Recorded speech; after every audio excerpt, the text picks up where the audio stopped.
it's like it's a joint or like a cigar, so they can't really use it against you. But rolling it, yeah, they kind of come for you, shit like that. I'm gonna just get this little like intro out the way, brother, and then we'll get it started. I'll let you do your thing real quick. All right, for sure. All right, bet. Nephew Milo in the building. Looks so good. Like, You fucking with the angle? yeah, and the quality, it looks really good. I really appreciate I'm that. excited for this interview. Thank you. Y'all look it's sharp. Look at this. I feel it looks good. I feel like the light does it. It brings out It really. brings out the right And then when we, tone. and then when we He looking really good. when we take it off the camera and we put it on the software, it's even. When we export that final export, it's really good. It's really good. Yeah. Let me say, DJ, my water in the other building. Yeah, you think you can grab that from me for a second? Yeah. Yeah, open this one. Yeah, go ahead. By all means.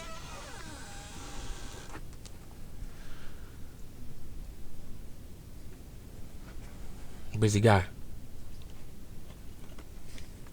Someone gets on the floor. I'm straight right now. I got this mate.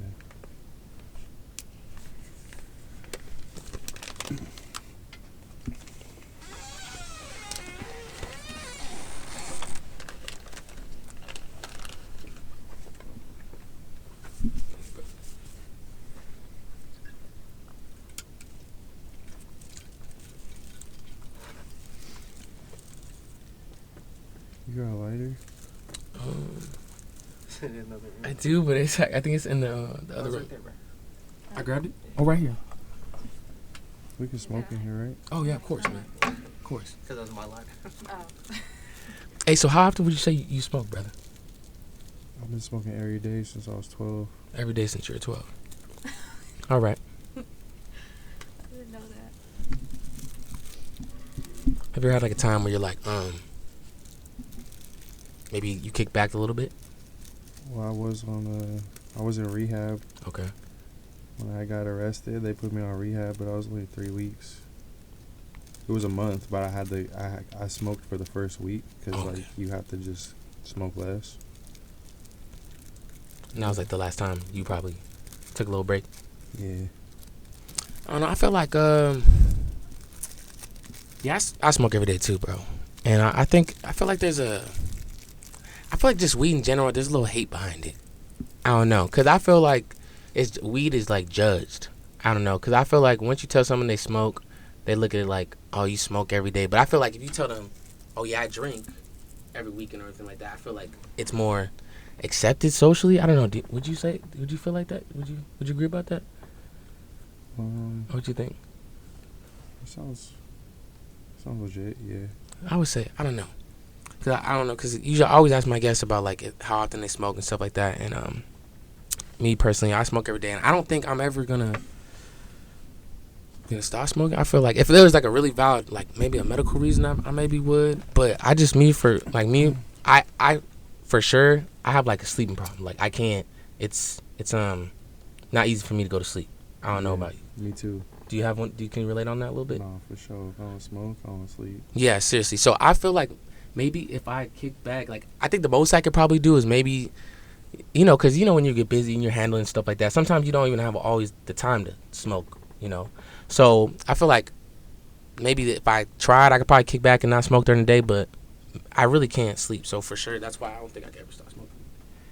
Most definitely. All right. Nephew Milo in the building. I'm a little nervous, man. You're a legend. For Okay. real? Yeah, for sure. Damn. I'm definitely. That's love, bro. I'm definitely a little nervous. So, I mean, I did. So, did you peep the one that I did with Desto Dub, brother? No, I didn't.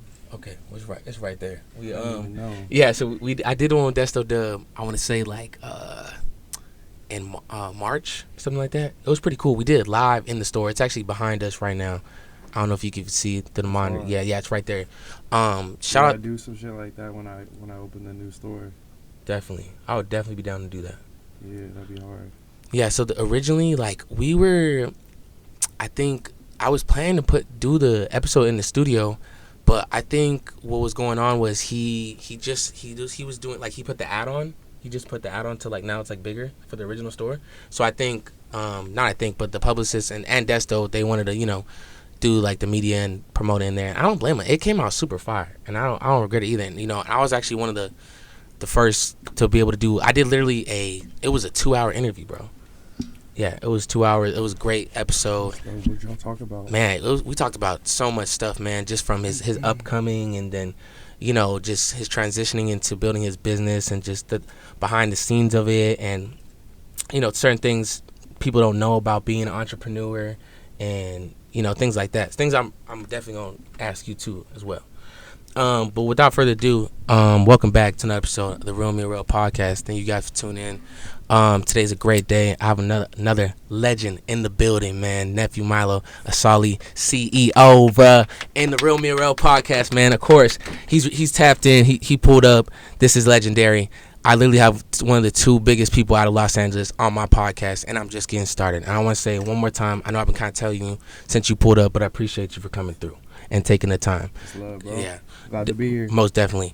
One more time. So, yeah, and, with all these guests and stuff like that, you really, because a lot of people understand, like, need people understand that, doing this podcast thing, I'm one person that I got my stuff going on, and sometimes things are going good for me. We got the studio, of course. Today's episode is sponsored by Nothing But Hit Studios. So I got sponsored here. I want to say like a couple months ago, the end of last year. This is my second year in the podcast game. I started out in the podcast in the living room of my house. I started trying to bring as many people in. I did some people like let's say HBK Joshi. He's an artist. I brought him in.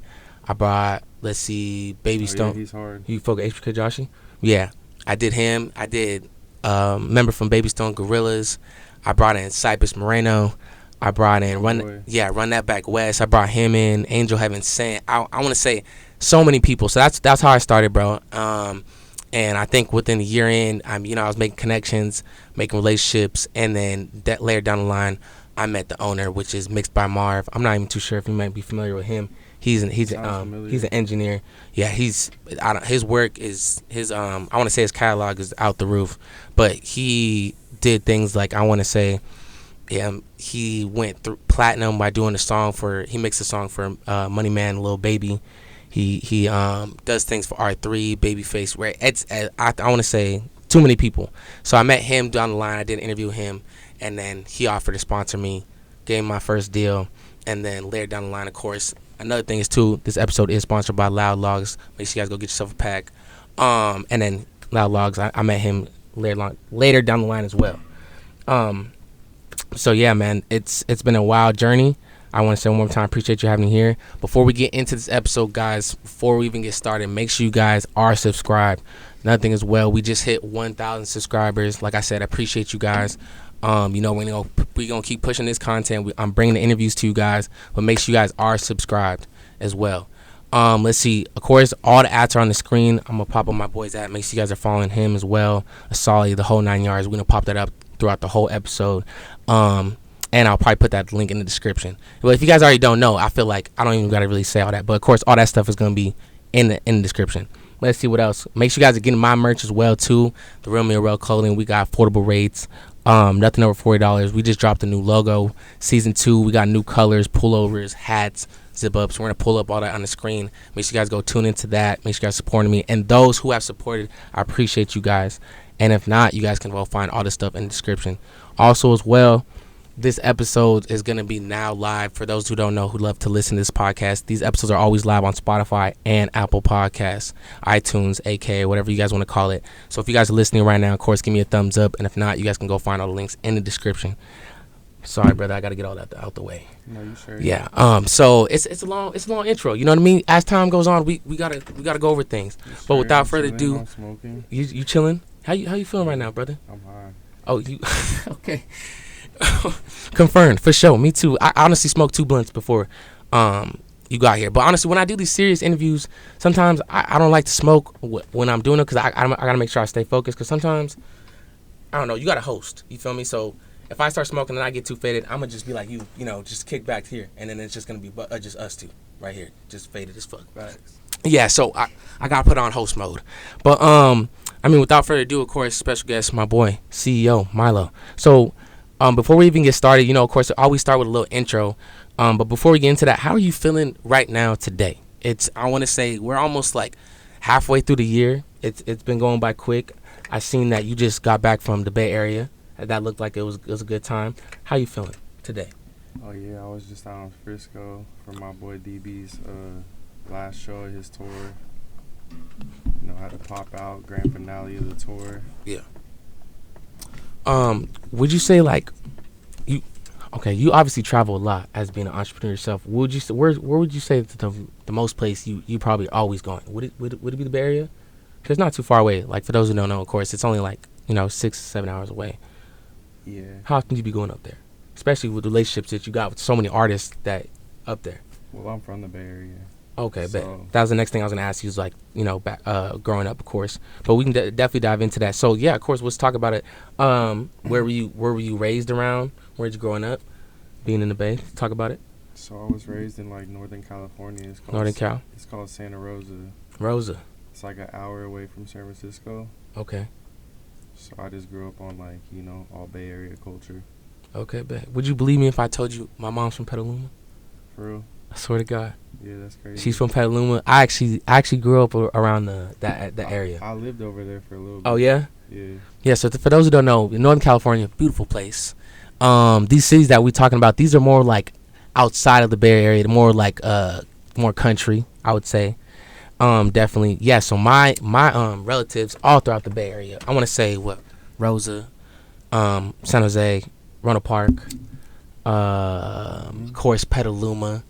I got some cousins in Vaca that be out there. So yeah, the Bay Area. So talk about that. I mean, what was your experience like growing up north, man?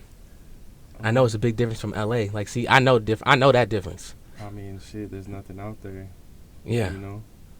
It's we out in the middle of the woods and shit. It's nothing. Really? Yeah. Yeah. So I mean, yeah. So I have my cousin.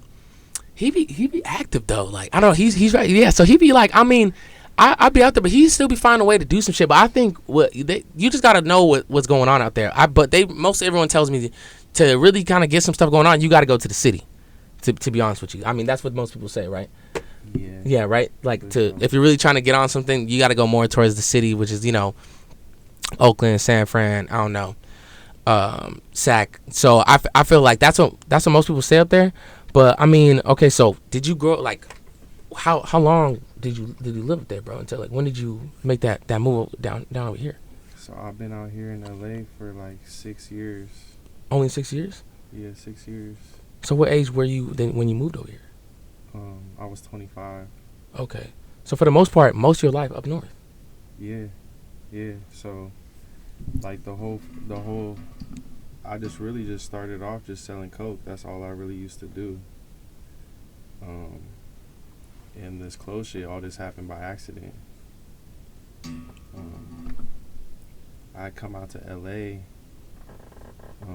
really to do music and shit. I had been going to school for audio engineering, and I had an idea. I wanted to do something with clothes. Yeah.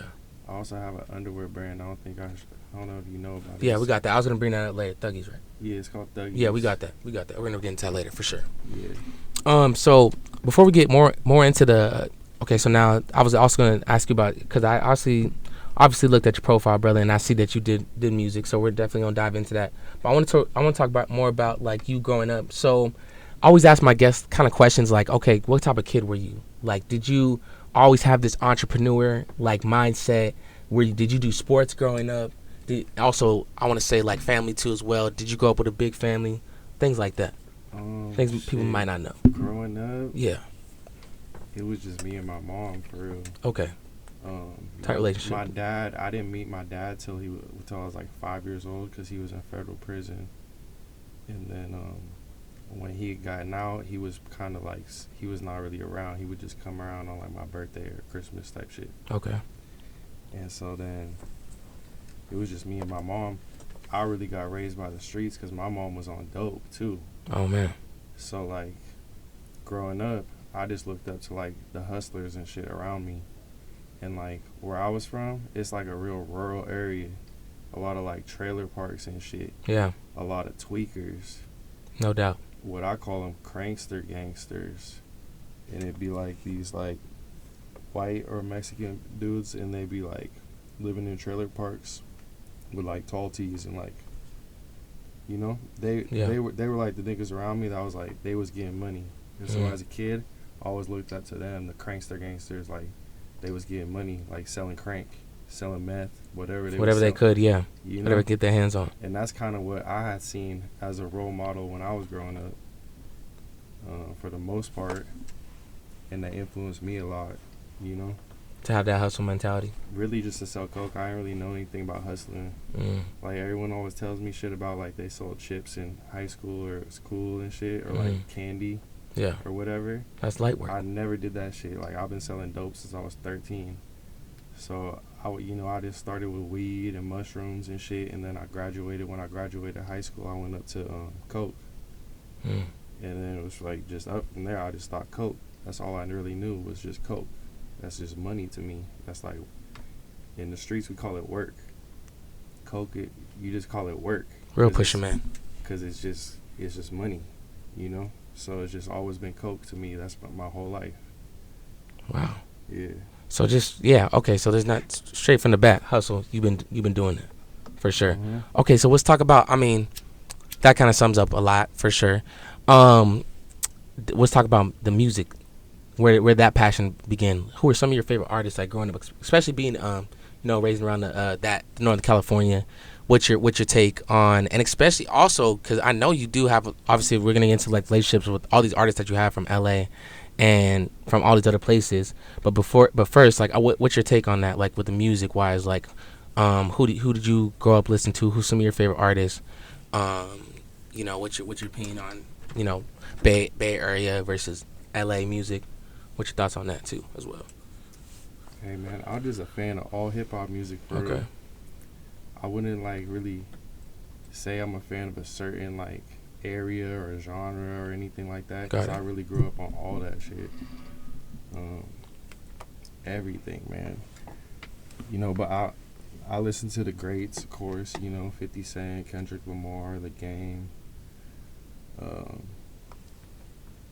Like the real good guys, but a lot of the shit I grew up on is Bay Area for sure, like Jay Stylin, Messy Marv. Yeah. Two of my favorite rappers for sure. Really anything that really related to me, like about hustling and shit. So I always say like those really be the obviously the best. Like I feel like anyone could just make a song, but when you like I don't know how I say like that's what separates, I feel like, the greats, like those who actually got impactful like actual lyrics. That makes sense? Yeah. I don't know. I don't know if I was trying to explain that right, but yeah. Most definitely. Okay, so I mean the music thing, so I mean how long would you say you was doing that for before you transitioned into clothing? So the music shit was just like... Yeah, take me back with that.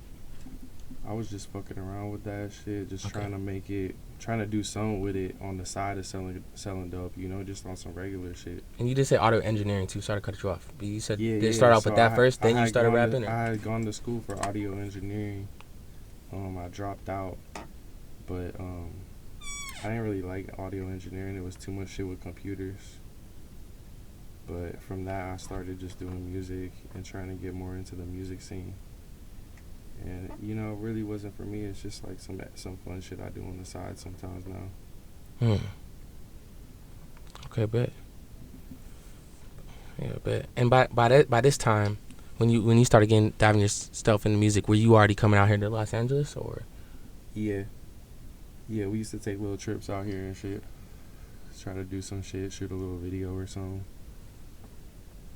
Okay, bet. So I kind of knew, but I didn't really come out here before. I only come out here a couple times before I moved out here. So not too much before you moved. Yeah.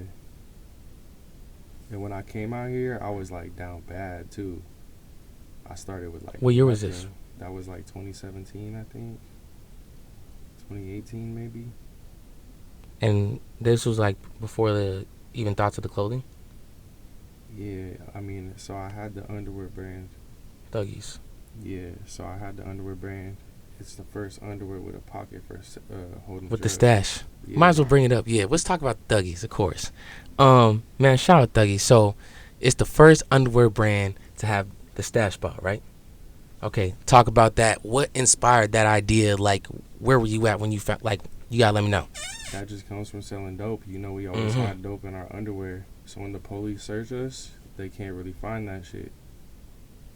You know, it's coming clutch a lot of times. So I just always wanted to make a brand around that. Legendary. So that was just like some regular shit. And then that's kind of what inspired me to make the clothes too. Was I come out here, you know, and I figured out how to make the underwear, figured out how to manufacture it, how to get the labels and the website started, and you know, the packaging, all the little details. Yeah. From there, I was like, shit, I can make whatever I want. I was like, fuck it, let me fuck around and make a jacket. Made a jacket, you know, it was like, fuck it, make a sweatsuit. Made a sweatsuit. Sweatsuit went viral. So it was just like, One thing led to another. yeah. I'm honestly feeling the same thing. Like, I'm not on that level, or whatever, but I obviously have like my own hoodies and stuff like that. And I honestly felt the same way. See, like, I only started 2 years ago, and I just started with, you know, first thing I did was I went down to like fashion district, bought myself like as many I went to different kind of manufacturers, trying to see what I like, see what I can get for the best price, and I just kind of printed my logo on there. And then as time goes on, you know, I went the same thing. I was like, man, let me make some hats, or let me make some beanies, or a zip up, or let me make I recently did like kind of like a tracksuit too, like kind of like Adidas type of fit thing. So yeah, I definitely feel that. So like I said, so it first started off with the underwear first. Yeah, started off with the underwear. That's what kind of just got me in Mhm. the mode to just do some clothes and shit. The first shit I dropped though was trash. And what was that? It wasn't trash. It was these bandana print puffer jackets. And That didn't do so well. I ain't like the way they came out. I ain't like the cut. I ain't like the way they fit and shit. Mm-hmm. Blueface had worn it in a music video and shit. Yeah. And so that was kind of actually my first taste of like, after I posted it, people were like, oh shit, you out in LA doing big things and shit. And I was like, for real? Like, people think I'm doing it? And it was just because Blueface wore my shit. I was like, shit, I need to do this shit more, you know? Kind of inspired me there. I was like, Built fuck off it. of that. Yeah. I ain't know. I was just like, fuck it. And so, And he didn't tell you, he was like, oh, I'm But I on the didn't- show tonight, like I'm a rocket. I didn't like the jacket though. It's in this video with Krishan and Blueface. It's her first music video. Okay. So Try to pull that up. Yeah, if y'all pull that shit up, it's some old school shit. It's like when she first started. But shout out Krishan too, 'cause she been rocking with me from the beginning and shit too. So Yeah, man. You have so many relationships with a lot of these people, and I want to. and he just came from selling coke though, because before I was even fucking with the clothes, I was just out in the scene, just like out there in Hollywood, just trying to make the right connections. and Networking? shit. Networking, just selling coke. You know, that's all I was doing. Just trying Real to serve niggas. Real pusher. Yeah, just trying to serve niggas. So I met a lot of Hollywood stars and shit. They be off that shit. You I know? bet. So, I bet you. I bet you know some things, for sure.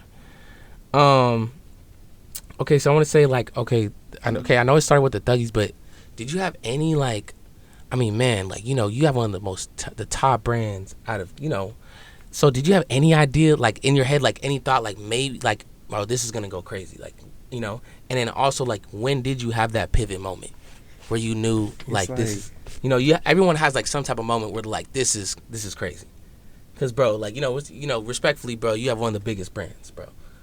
Yeah. it's still like, it's not big enough to me. Okay, I like You know? that. Never be satisfied. I'm just want to commend you on that as well. Yeah. But I want to talk about it for sure. But you know, let's be real here for sure. Always room for growth, like I always like to say. Always room for growth. You know, we had a lot of setbacks and stuff, like Yeah. with our social media for sure. We've gotten it deleted hella times. So that's like, that always like has been like a little thing that kind of bothers me about the brand. Where it's like keeps setting us back, where we you know, we lose our followers and shit like that. But if niggas know, you know. Yeah.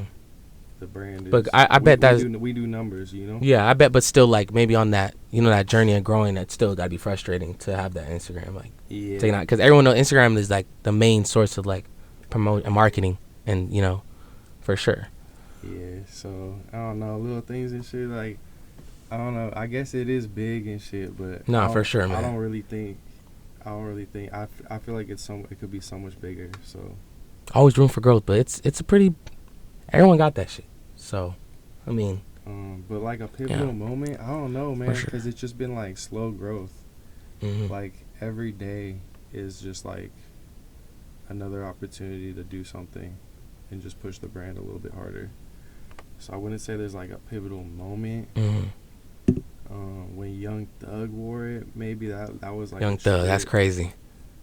That was a trip for sure. And when like certain people like acknowledge the brand and shit like that, like I had just talked to Peasy yesterday, and so that was like tripping me out. I was like, damn, like Peasy fucking with me, that's crazy. Hell yeah. You know? Yeah, that is wild. So like little shit like that, then I'm like, oh yeah, this You're is like, hold on a this is second. different, you know. But then Yeah. on a regular day, I'm just like, shit, we back to the grind. We just trying to make sales and make the best quality product we can get out, you know. So I don't really know like a super pivotal moment. There's been a bunch. It's just like an everyday thing. There's been some moments. Yeah, every day is another moment for real. I come up with a design, or someone will wear the clothes, or something. I just try to keep it pushing every day. How would you say, how important is it to be productive? What does productive mean to you? Like, how important is that? I always like to emphasize that, you know, because my thing with the podcast, I'm always doing something on and off camera. I'm editing a video. I'm marketing myself. I'm trying to get people on the podcast. We're doing vlogs. You know, I'm doing things I'm having meetings with sponsorships. We're always doing things like that. So you being an entrepreneur yourself, how important is productivity to you? I mean, productivity is just like my lifestyle at this point. I don't watch television, like, or play video games. You know, my life is like Grand Theft Auto. We out here in LA, man. Mm-hmm. You know, I bet. We driving fast cars. We outside. We outside. We active, bro. It's LA. So it's like, why would we play video games and watch TV and shit? Nigga, my life is a movie. Your life is literally, yeah. Let's talk about it, man. So let's talk about that. I mean, I'm just always being productive, bro. I don't even go outside unless it's money or it's an opportunity. You know, like it's so much going on. Every other day, it's like, you know, the homies got a concert, or like I'm doing an event, or Desto's doing an event, or, you know, it's so much stuff. I don't even go to the club unless it's something going on. You don't even got time for that shit. I don't even got time for it. The rest of the time, I'm all work. So it's just like a lifestyle at this point, for real. And how does that, like, you know, that being said, how does that take a toll on you? You know what I mean? Because, like, that's exhausting, man. I mean, how do you deal with that? You just gotta fit. You how gotta make sure you live in a healthy lifestyle at the same time, man. Mm-hmm. Make sure you going, taking your dog on walks, going to the gym. And, got a program. You know, take some vacations, go and eat some healthy food, drink a lot of water, and you know, don't work too hard. You know, I don't ever work too hard. I just work hard enough always. Okay. Like, I'm always working, but I'm not working too hard. I'm always smoking, I'm getting high, I'm chilling. Got it. But I'm still putting in the work. And how would you say, how do you deal with stress? Stress? I mean, I don't really stress because I smoke so much. Smoke? Well, besides smoking, would you say, because I talked to Dub, and of course we did this interview, and I said, you know, Dub, how do you deal with stress? Because, you know, you got all this going on. He says what he does is, of course, what you already said was, you know, hit the gym, program, work out. But another thing he emphasized was he starts doing more. I think he was saying he does different parts of his business. Like he goes down to the warehouse. You know, he gets his hands dirty. He gets hands on. Like, he starts doing more things to keep. I guess to keep himself busy, to be, like, you know what I mean, to keep himself active, to like keep his mind off things. You know what I mean? He said he'll become a worker. He'll do whatever, like the printing, whatever it really takes. So do you do anything like that when you got, I don't know, Because I know you have a lot yeah, going on I too. mean, I got my hands in it all the time. Okay. So, yeah, I definitely feel that. I mean, I'll be at the store mopping sometimes, just to do it, you know, or show my employees this is how it's done. So, I don't know.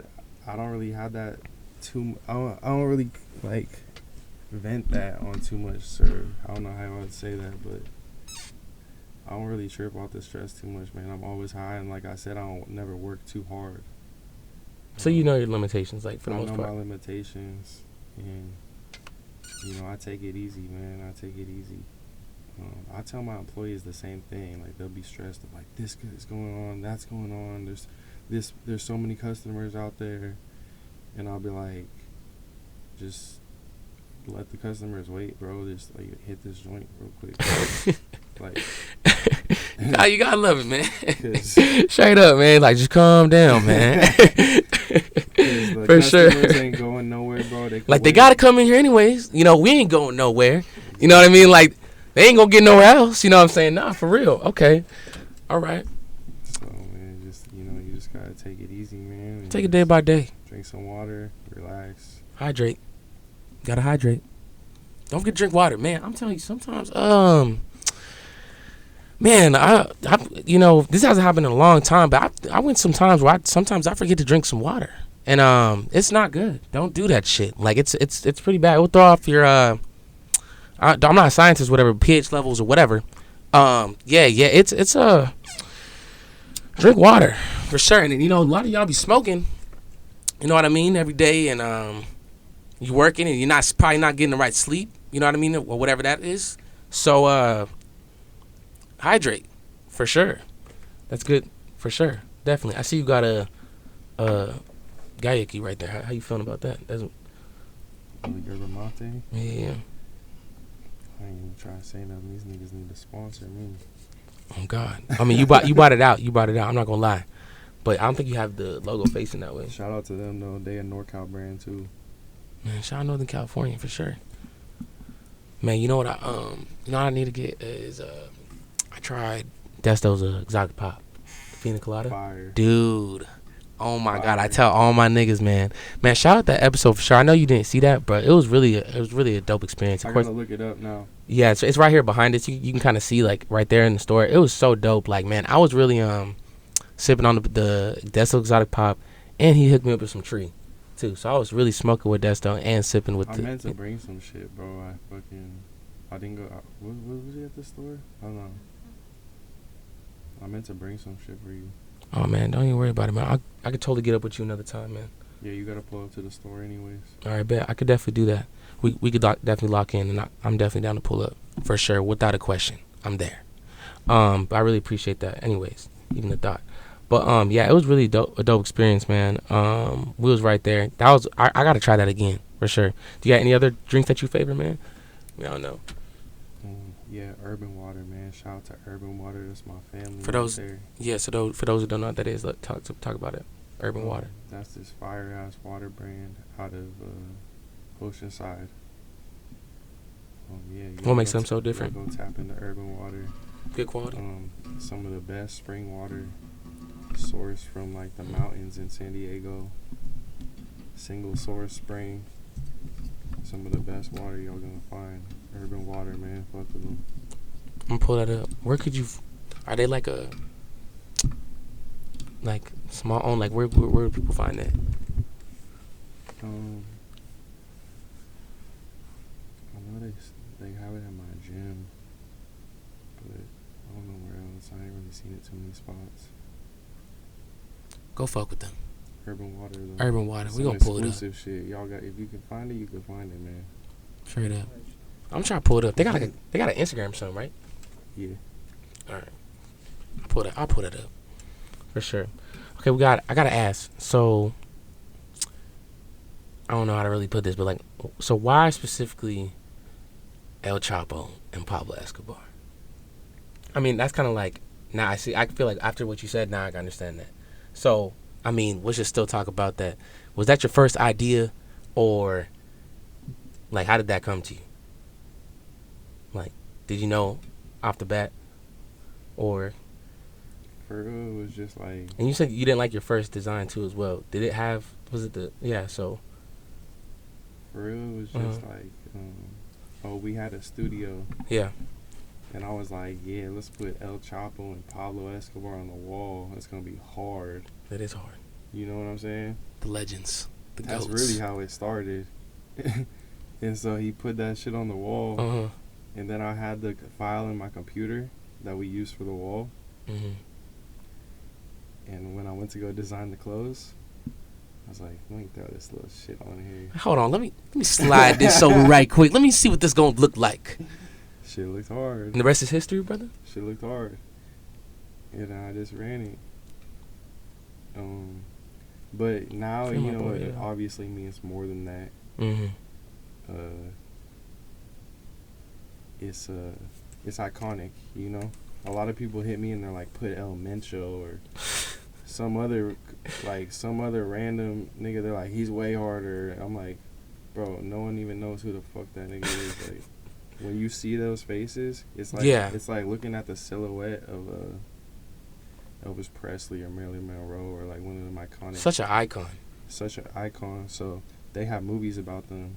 Literally, documentaries. You know, so when you see that face, if you are in like the drug culture, you automatically recognize it, and it just means something to you. It conveys an emotion to people in the drug culture. It really does. So yeah, you know, and I like that. It's like pop culture. They're part of pop culture. Pablo and Chapo. The goats. Free my boy. Griselda too. She been pretty goated too. Holding it down. Shout out Griselda. And that being said, is your, I forgot to totally ask this about Dub, but is your clothing banned at schools and stuff like that? Certain shirts and stuff like that. I mean, it just depends on the school's dress code. Okay, bet. Also, okay, next question is, what would you say one of the hardest things about running a business is? Clothing business. One of the hardest things about running a clothing business? Yeah, Desto Dub's answer, if I'm not mistaken, was management. Having people do things correctly and how you want it, managing time. He said that's one of the most difficult things. So what would you say one of the things for you is? Man, it's so many different working parts of the business, so it's kind of hard to tell. But I mean, I'd say the hardest part for most people, not me necessarily, is like the probably two things. It's the marketing and the design or creative direction. So marketing. Yeah. And design. Pretty much creative direction and marketing, I'd say, is the hardest part for most people. That's what I specialize in, so that's really easy for me. Then the business stuff just comes like after that. Okay. And yeah, that being said, like, I mean, I feel like you know, like we talked about in the beginning, like you've been an entrepreneur for like so long. So I mean, I feel like the transition, I mean, it's always gonna be things you gotta learn, but I feel like I think when it at least comes to marketing, I feel like you already kind of had your feet in the water with that, because you've been doing that since started out with the underwear brand, and then music, and then just obviously networking, I had to just and figure out how networking to too sell as well. Coke because you know, people don't want to buy Coke off you. You know, strangers and shit. They're like, I ain't snorting that shit. So, you know, you got to figure out how to sell that shit too. You know, you have to come about it the right way. A lot of it's just consistency though, man. Like, very important. I always emphasize that as well. Consistency. A lot of it's just consistency because, like, slowly I've been developing my designs and they're getting better and better, and the collections are getting better and better. But at first, the collections weren't that great and the designs weren't that good. So how did I make up for that? Was being consistent and always being like good customer service, making sure all my orders are going out fast, everyone's getting answered in the DMs, you know, just little things like that went a long way. like that, you know, and staying active, with like promo, keep putting different artists in the stuff. So even if the designs aren't good, we can work on that later, and we can just work on other parts of the brand. Most definitely, for sure. I want to say, yeah. So okay, as time gone on and your brand gets bigger and stuff like that, how do you keep up with all that? So I mean, I know you started it like obviously by yourself, but like now that the position that you're in today, like how does all that work? Do you have to like link up with like how do you feel about that? Do you have to, now that you're bigger, do you have to link up with certain people and to help manage your stuff and do it? Like you can't do it all by yourself at that point, right? So like how do you keep up with all that, man? Especially, and then of course next question I'm gonna ask is like opening your first store, and I think what was that like as well? The opening the first store, that shit was just out of necessity. Mm. So I had all the clothes in my garage, and then I started getting bigger orders, more inventory. Mm-hmm. Then I had them all in the backyard. Then I had them all through the house, the whole house just filled with boxes. So then I was like, fuck, I need a spot to put this shit. So then I got the store downtown, and it wasn't really finna be a store. It was just gonna be a showroom or like a spot I could ship shit. Yeah. But then everyone starts pulling up. They want clothes. I'm like, fuck it, pull up. Come buy some of this shit. So I'm just a hustler. If they gonna come, fuck it. Then we turn it into a store. So it was really just supposed to be a showroom. I just kind of just go with the flow and just kind of, I always make sure that we're making more money than we're spending. So that's just like a major thing. And so if we need to sell some shit, bring the customers in, man. Any way we can do it. So we opened the store. It wasn't really like, oh, grand opening or anything like that. It was just kind of something out of necessity. And I never really had a grand opening because I never considered that a store. Yeah, because it wasn't set out to be a store. It's just supposed to be a spot that's, and then as time got, first store is gonna be this one on Melrose. That's like the official first store. And when is that planned to? We're gonna open in about a month. About a month. Yeah. We have to shoot some content there. Hell yeah. For sure. You gotta pull up to the grand opening. Dude, for sure. We gotta pull up to that. For sure. That's gonna be hard. And congrats to you on that too, brother.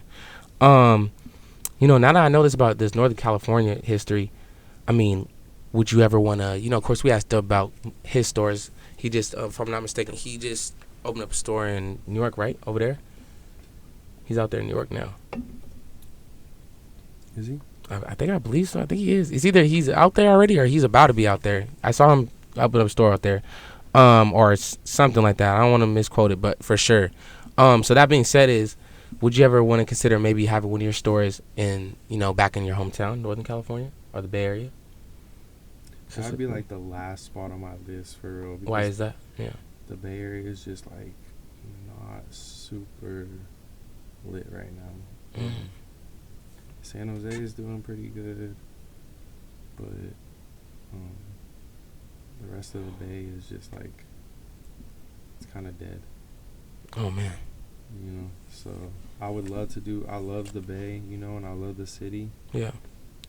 I was just out there, but as far as a store, I know they're paying people to actually open stores in San Francisco right now because it's so dead down there. Wow. Yeah, they'll give you a free storefront and they'll give you free money just to open a store in San Francisco. That's how damn bad it is over there? That's how bad it is right there. So. Sheesh. Scared to open a store out there. Wow. But the next store will probably be New York, New York. You travel out there often? No, I only been out there once. With Doug, we went for his fashion show. Oh.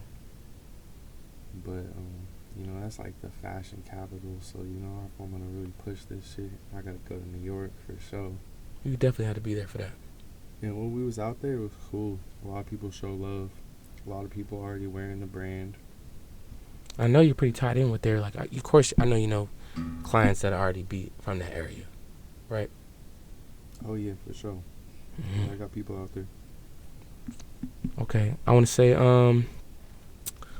what advice would you give to any young entrepreneur trying to pursue this passion that you're in? and wants to have their brand all over the world and be as big as you, or maybe not even have big dreams, what advice would you give to them? You obviously gave out some pretty cool, pretty good gems, like, you know, being consistent, being productive. Those are things that go a long way, of course. And I can honestly speak on the same thing as well. I'm on the same boat. Like, I'm trying to, you know, build my podcast, and I want to be the next, you know, genuine black-owned podcast out of Los Angeles. And that was what I set out to be. And, you know, I stuck with, you know, my vision, you know, from starting it from in the living room of my house to, you know, now I'm in the studio in LA, and, you know, whatever God got planned for me next. So, you know, those are obviously great things, and we obviously talked about that throughout the episode. But is there any other things that maybe you might want to shed light on to anyone that's trying to pursue this passion or career of yours? So, yeah. Yeah. Work on your designs, man. Try to be original. Be original. Originality. You gotta be original. You know, get influence from the greats, but do your own thing with it. And this clothes shit's not for everyone. If you see your brand's not really catching on, you're getting it on the right people and stuff. You gotta do something, man. You gotta get a different creative director. Try to come up with a whole new logo. Just take your brand in another direction. Don't be afraid to just think outside the box and do something different. You know, the first shit I did not work out, and I was like, damn, that was way off. So I had to come back with a whole different logo, whole different idea, and then the next shit just popped off. So don't be afraid to like go in a different direction, or get stuck to like one design or anything like that. Try to keep just pushing your shit and just be different. Okay, for sure. And those are things you got to go through to, you got to go through those things to find out, things don't always pop off the first time you try it, for sure. And that's how you that's how you get better. And I feel like that's how you grow as well. And I feel like if you get everything the first try, you don't learn from anything and you don't grow. And yeah, for sure. Most definitely. I want to say, okay, another thing we talked about too as well is pricing. So how did your pricing start? What did you start off with? Dub kind of broke down how he started it. So he was telling me things like, when he was starting off printing, off a lot of cough syrup, one of the first things that made it like not pop off, but one of the first things he had done was he started getting it sold in No Jumper. And I think No Jumper he was telling me that Adam was taking a percentage of the money that's for selling it in the store. So that's what initiated him to start raising the prices, and of course the brand grew, and then so on and so forth. So what was your journey like? Did you always, have a set pricing? Was that something that grew over time, or how do you calculate things like that? I think the pricing just depends on the item. If I don't like the way an item came out, or product came out, I'm gonna charge less for it. If I feel like the quality and the design is there, and then I'm gonna charge more for it. And it's always been one set price, like the prices that you have them right now currently. That didn't like go up over time. No, I went up for sure. Yeah, that's what I'm trying to say. Like, how did that? Like, where did that transition start? Like, how did that? So that started. Yeah. I used to sell when I first dropped the hoodies. They were like $40. 40. Yeah, $40 for the hoodie. And they're currently $240. $240 now. That's wild. Yeah. So when I first dropped them, they were $40. Y'all fucked up. Y'all didn't get those $40. Let me tell y'all something. You ain't getting it for that much anymore. Them times is past. You ain't getting that for it. Let me tell y'all right now. But okay, go ahead, man. Carry on for sure. So it was $80 for the whole sweatsuit. You feel me? Got it. That's a good deal. Good deal. And then after I dropped them, they was all selling out way too quick. And so I was like, oh, fuck that. Now, hold on a second. I was like, hold on, y'all. I don't know if I thought this all the way through real quick. Yeah, y'all buying them too quick. So then I switched it to $160. And so then From 40? Oh, for the whole set. I mean, for the whole set. yeah. Got For it. the whole set, so it was 80. 80 each. 80 a hoodie. And so then I was cool with that price or whatever. Then I'm at Desto. Dub. Yeah. Man, we was 500 for the Letterman, 55th Street, bro. He was because of course we're in the store, right? So he's pointing out because we're going over it. He's like 200 for the hoodie, 500 for the Letterman. What else was he saying there? He had some type of collab going on with Crit Mac. So I think the shirts for like 155 or something like that. He's like, yeah, 55th Street. I don't know, but yeah, man. He Well, what it is, bro, especially when you do about Dub. when you do these collabs, it's a form of art. And when you're doing them with even these rappers, this is a once in a lifetime chance to have a piece of like history and time, like a piece of culture. And so these shirts are sometimes priceless. Literally. They're never ever you're gonna find a Crip Mac Desto collab. 20 years from now, it's gonna be a vintage classic. In the making. So these shirts are really priceless, and so people really have to respect our art and like what we're doing with the culture and stuff. And so that's really what the price comes from too. Do you have people that do you get any type of not backlash, but have you had rant people that have some shit to say about your pricing? Oh yeah, the internet hate that shit, but then they feel once the customer feels the quality, they always come back, because the quality of my hoodies is way different, and even the shirts are like made in LA, pre-shrunken, like really nice, well-made shirts. We spend a lot of money on our shirts, our hoodies, everything, all the quality from top tier. Even the quality from when I first started, we up it every single drop. On even our classic hoodies, we've changed a lot of things and like added a lot to make the hoodies better over time and stuff. So we're always focused on like quality and of course design and just pushing the brand harder and harder. And I want the price to match up with the quality. Of course. Yeah, that being said, just let me know when to pull up. I'll pull up tomorrow. You know what I'm saying? I'm about to give me a... Yeah, pull up. Yeah, I'll pull up whenever. I don't know what the hours are like. You know what I mean? But I'm going to have to for sure. Yeah, give me we one. open 12 to 7 daily. Okay. Are you like... That being said, are you always posted up at your store? No. Like, you know how Dub kind of be like... Will he be back for it doing his thing? Like... I'm barely ever there unless you like see me post on like Instagram and say like pull up. I'm not really there. I'm out doing shit, like I have an office and everything, so I don't really be at the store. I'm going to just hit you. And then... That's probably my best bet. Yeah. Yeah. I'll just hit you and you let me know when. For sure. Let's see. Okay.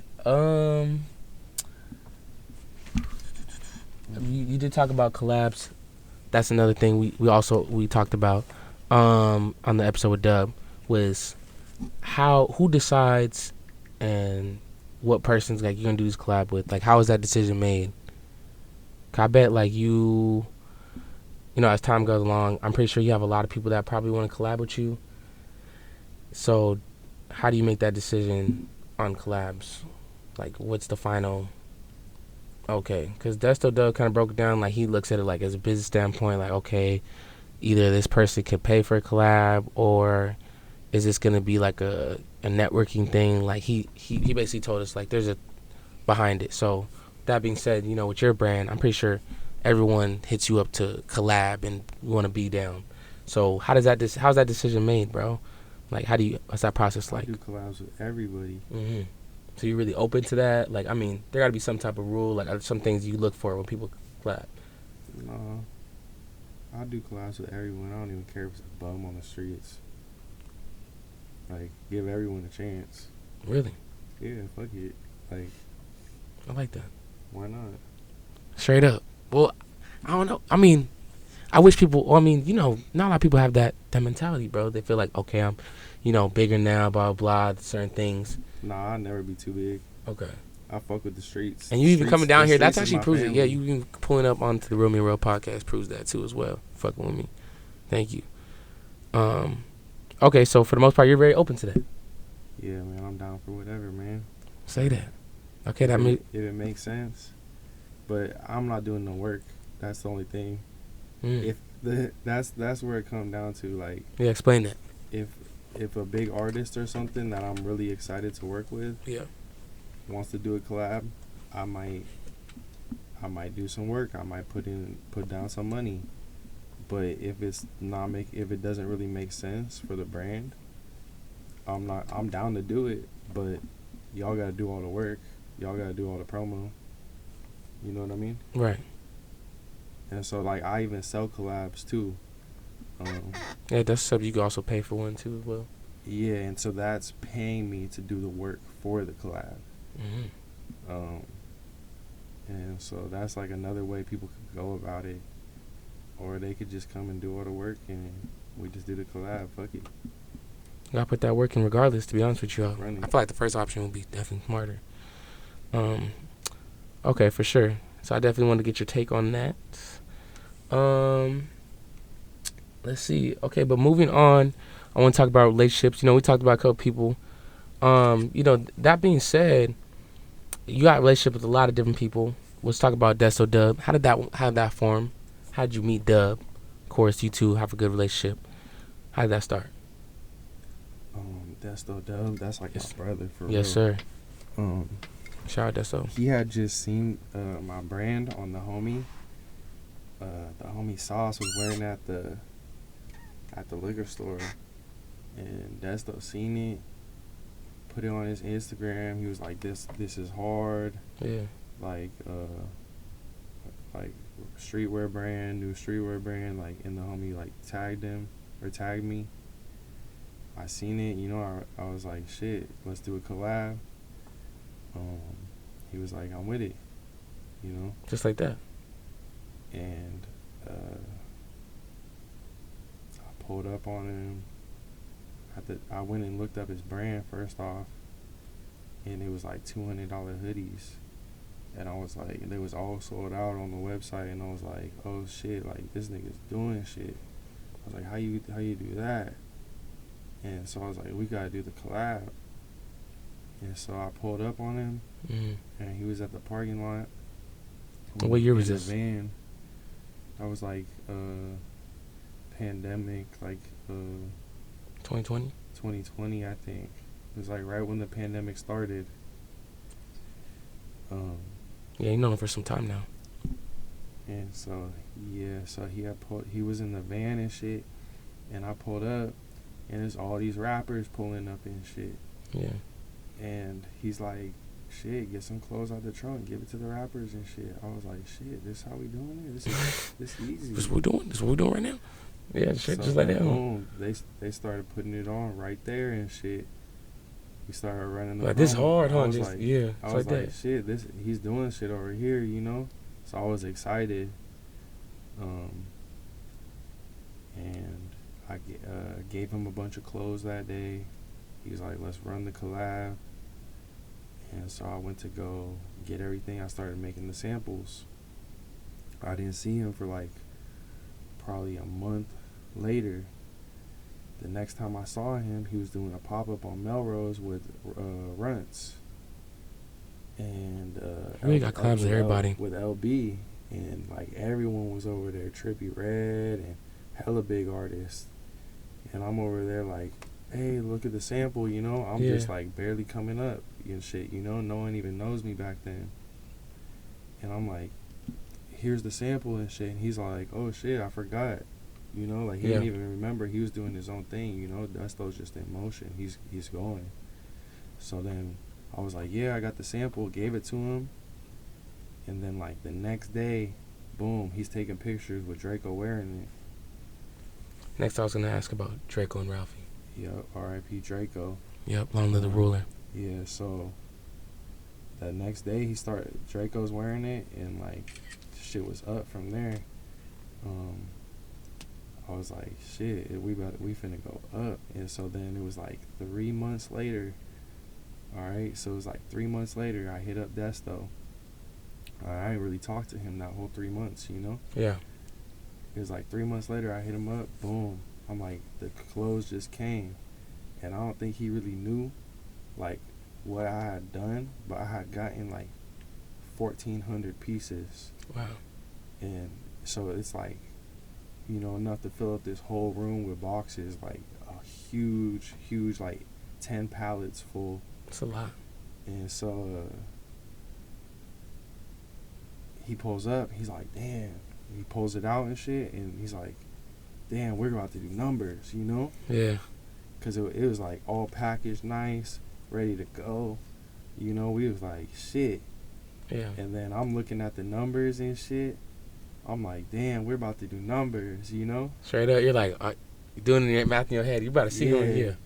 1,400 pieces Just visualizing times 200. Think about that. So, I don't know how much that is. Probably like $250,000 or something like that. Sounds about right. So, I'm like, oh, yeah, we finna do numbers. And right around that time, bro, I caught a case. Oh, man. We was finna do the pop-up, Yeah. And so I caught a case. I got raided. Some bunk shit, bro. And so Damn. I just had to switch up everything I was doing. I couldn't sell dope no more. And I was like, it was like perfect timing because it was like, damn. You had that. It was about to pop off anyways, I'm yeah. about to do this collab, we about to drop this shit. Yeah. And so then, boom, we go and drop it. And, I just had to go all in on the clothes after that. I had no choice. But thank God that collab was like right there at the perfect timing. Yeah. And just helped me kind of get everything started. For real. In a better direction, yeah. Yeah. For sure. And Dub could relate to that too. He was telling me as well. Yeah, I think he was fighting the case when I had met him too. Mm-hmm. Or he was just like still on probation or something. So it was like, yeah, we was both going through some shit at the time too. And we had to make that shit wiggle, bro, the legal way. Of course. Yeah. And anyone, like I said, anyone watching this, you know what I mean? This is like, be inspired by this for real. Definitely, like, I'm glad they chose that path, bro. Look, they got, some of the biggest brands. It's crazy, you know what I mean? Just think if, like, they would never made that decision, to, put all their eggs in that basket and just really go hard. And, like I said, you got to believe in yourself first before anyone else. I always say that, most definitely. But I'm glad you definitely went with that path, man, for sure. 'Cause look at so much have you accomplished from it as well. Yeah, man, I feel like everyone has like a talent. Yeah. But they don't always know what it is, Right. Like the bet, like I heard like Lil Baby like never wanted to rap and shit. Now that nigga's like the top rapper and shit. It's like, someone could be like the best fucking rapper and they could be like a bum on the side of the street. They never tried to get in the studio And not even know it. Yeah. So I never really tried to get in, make some clothes. I was just trying to sell dope all my life. I should have made clothes a long time ago because I was pretty good at that shit. Most definitely. Let's see. I got a couple other people, like celebrities, like artists, people that you're cool with. Coily Ray, I saw that she's rocking your stuff. Had that relationship form. Like, what's that relationship like? Phoenix Flexing, that's another one I was gonna bring up too. A lot of people, Lil Tyler, Didi by the Bag. You already brought him up, of course. A lot of these people, like, and when I talked to Dub, I asked him. I said, one of the questions I asked him was like, you being yourself and being around all these people, like, is it hard for you to tell, like, are these relationships genuine? I don't know, but he was telling me like a lot of it's business, like he said at the end of the day. But I feel like you're kind of like almost in the same spot, man. You're around all these people and stuff like that.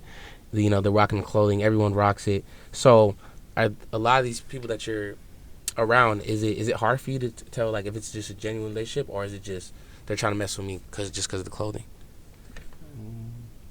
Have you ever thought about it like that, or I don't know? I don't know. I don't really think about it like that.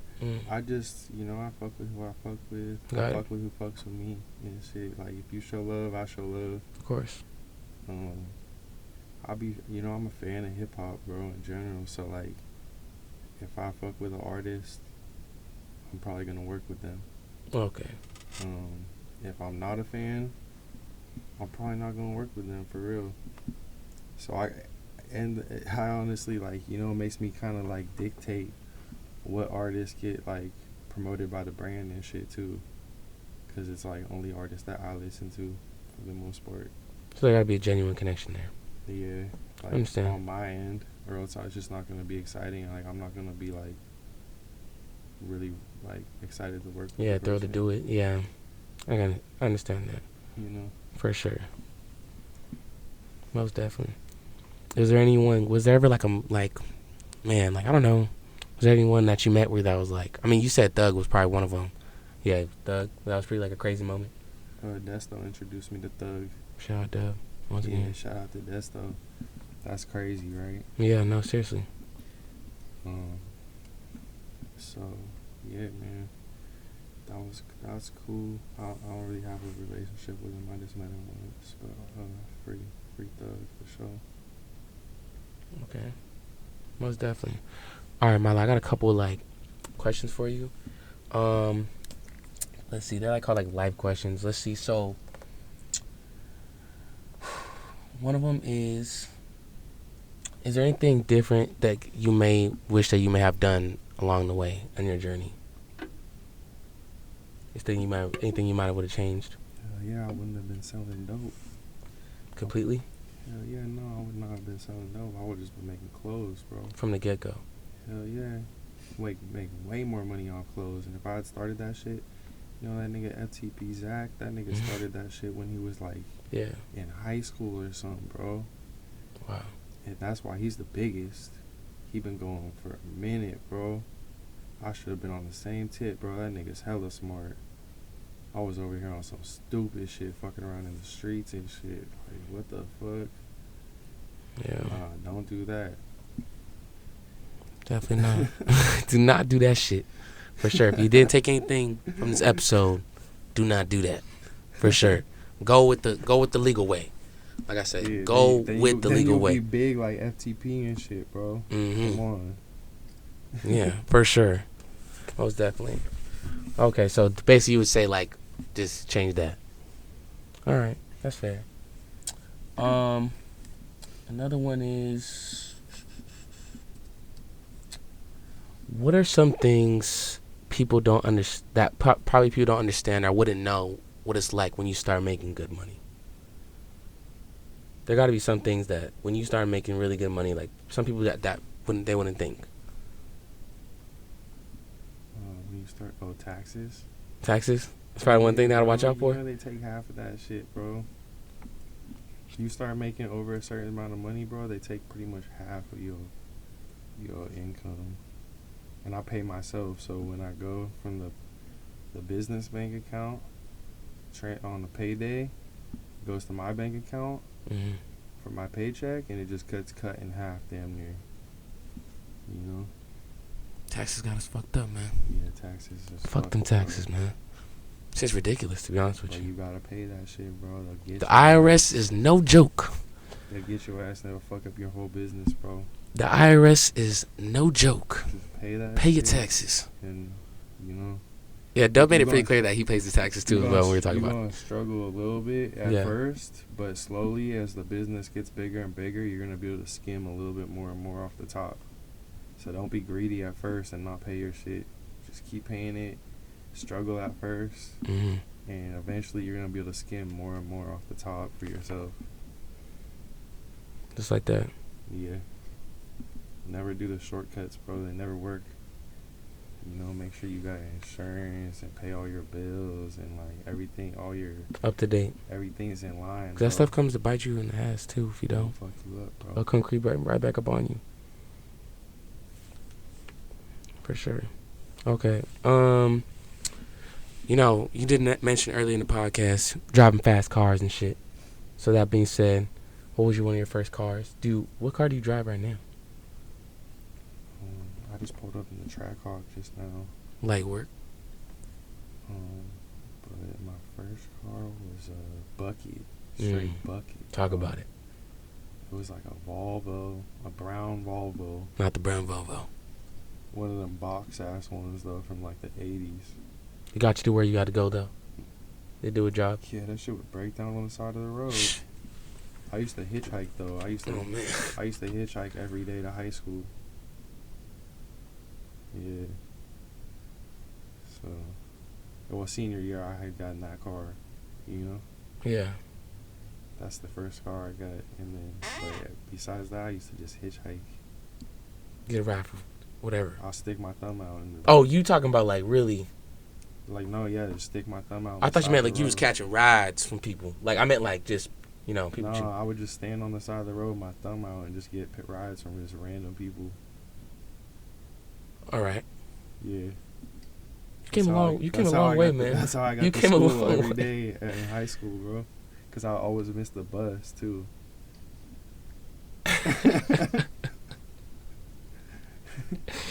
You're like shit. Straight up, just straight to Oh man. So like what? I mean, all right. Just out of curiosity, I mean, like, what was your time rate on that? Like, how long? I mean, you had good days where you're like you caught a good, like right when you put it up, and then. No, if it was like 2 hours or something out there, then like. Oh, okay. Then I was like, I would just damn near just go home. Yeah, 2's crazy. I mean. Yeah. All right. But if it was like, you know, I don't remember for real. But it was a minute ago. But yeah.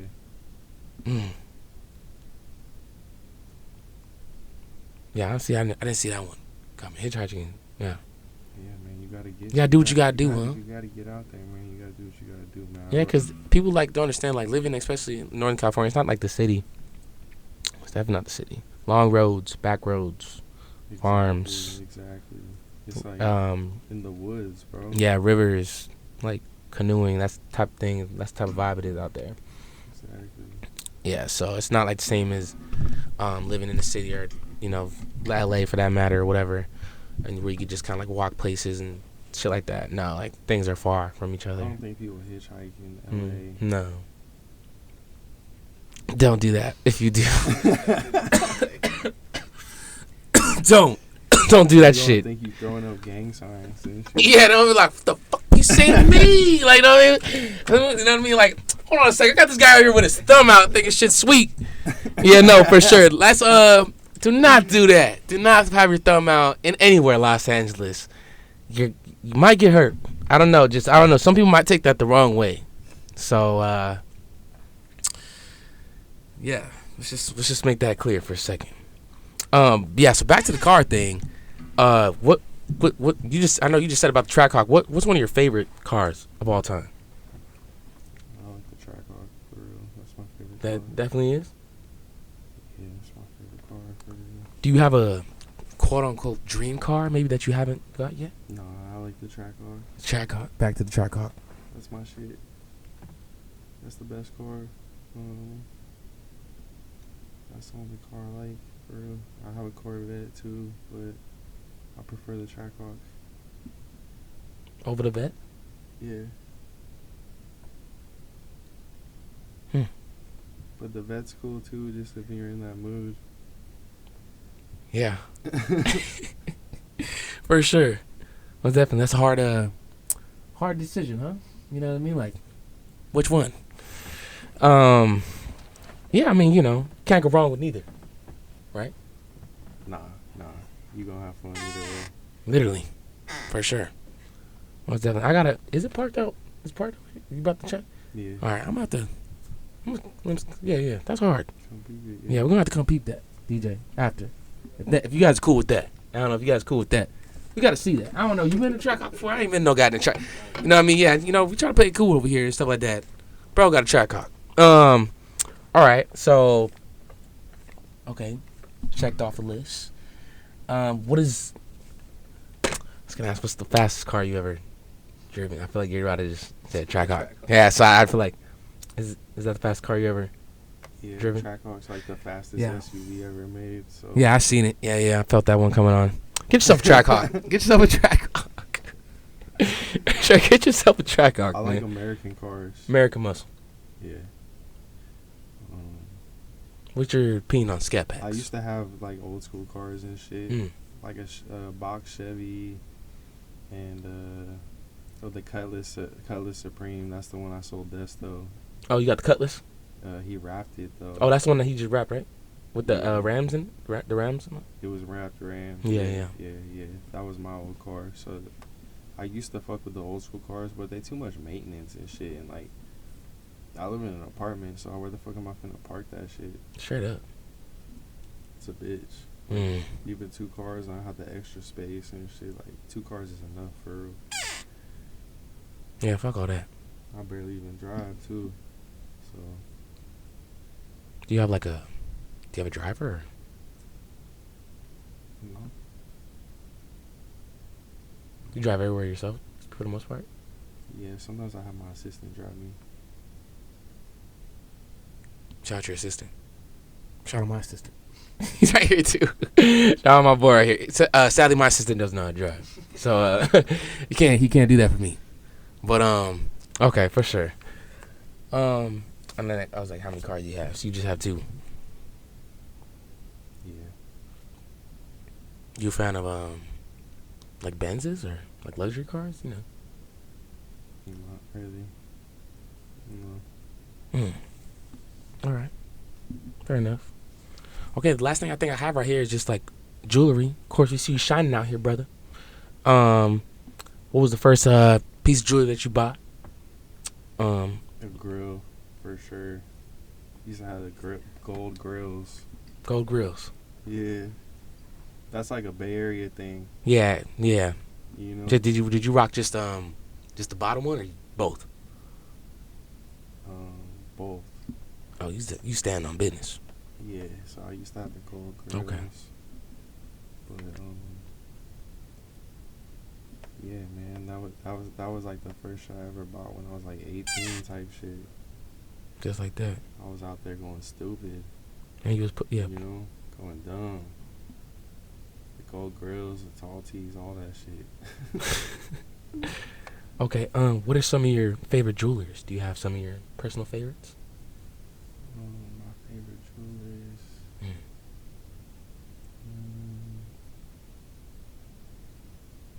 I fuck with Aviani for real. I never got a piece from him though. But shout out to Heineck. He do a lot of my pieces.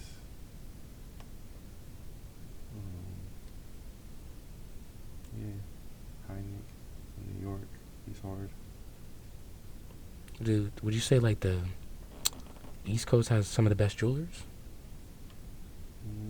They just be trying to wax you out here in Yeah. LA. Wax. Yeah, I heard that a minute. Yeah, they be on some bunk shit out here. Type shit. But, you know, New York is like the diamond capital type shit. Like, that's where the real jewelry shit's at. Yeah. Okay. This is a Heineck right here. Yeah, fuck with that piece, bro. This piece. Shining. What advice would you give to someone that's maybe thinking about getting into jewelry? Like I was talking to Dub. We kind of really got into it, and you know the pricing on this stuff. And he was telling me like he doesn't just necessarily just spend money like on whatever. Like it has to like make sense. He has to like got to be like a proper investment. So is there anything advice you would give to someone that's maybe trying to start buying jewelry, get into that? It's expensive, so. I don't really know. I don't really know nothing about jewelry for real. Yeah, I don't really know. Like getting into that, like, should they go buy a Cuban link, bust it down? Is that the first things people should probably try to get? Is there some things maybe people should know about before you get into that? I really don't know, bro. I don't know. I don't really care for jewelry too much. I just do it for the fans, for real. The fans love that shit. Straight up. So. Okay. Well, what's the most you ever spent on a piece of jewelry?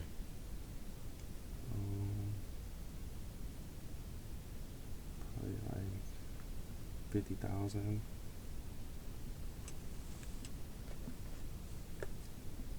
50,000. Yeah, 50,000.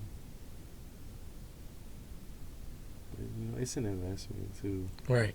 That's what Dub was saying. For sure. Rolex or Cartier? Rolex for sure. Explain.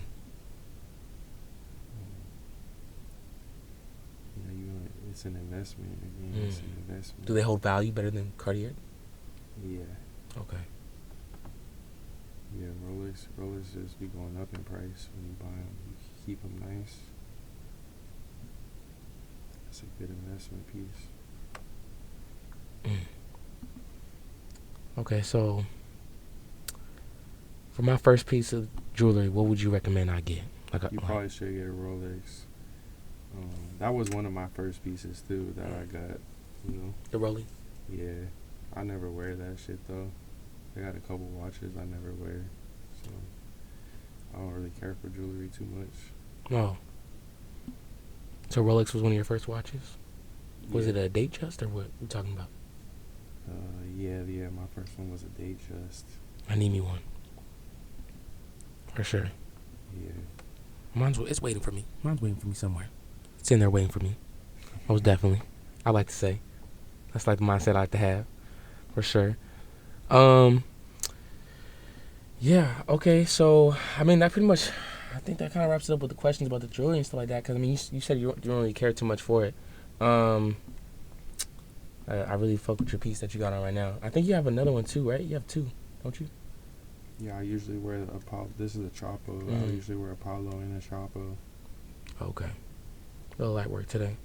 Just to represent the brand and shit. Yes, sir.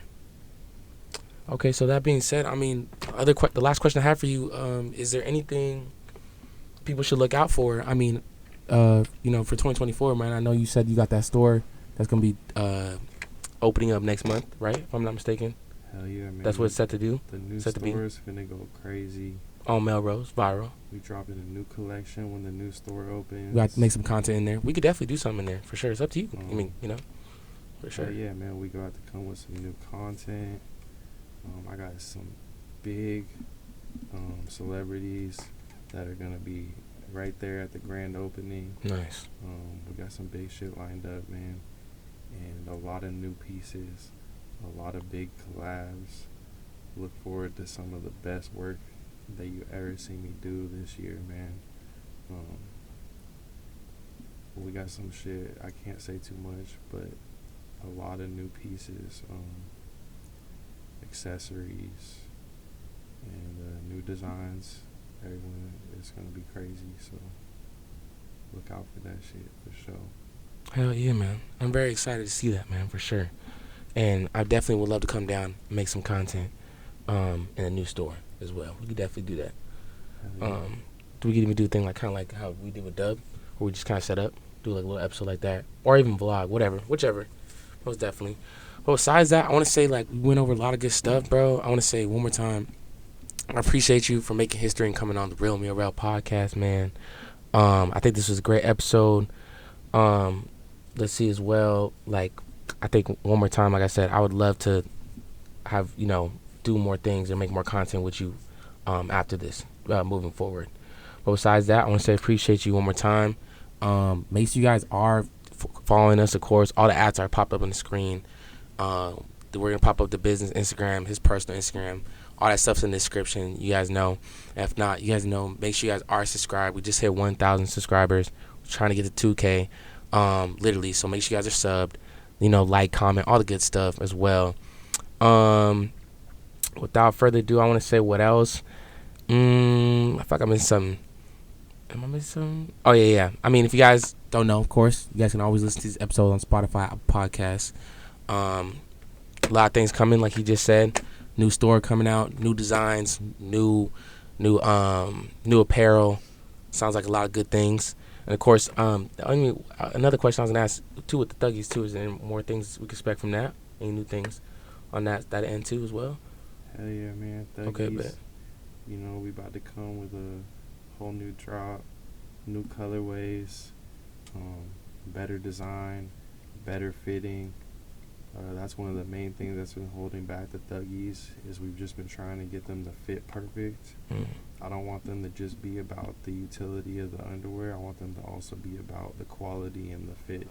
So the next drop that comes, you know, they're going to be some of the best fitting underwear you guys have ever seen.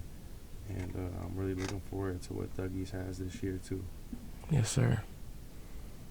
Hell yeah. I'm going to have to give me a pair of those, too. Shit.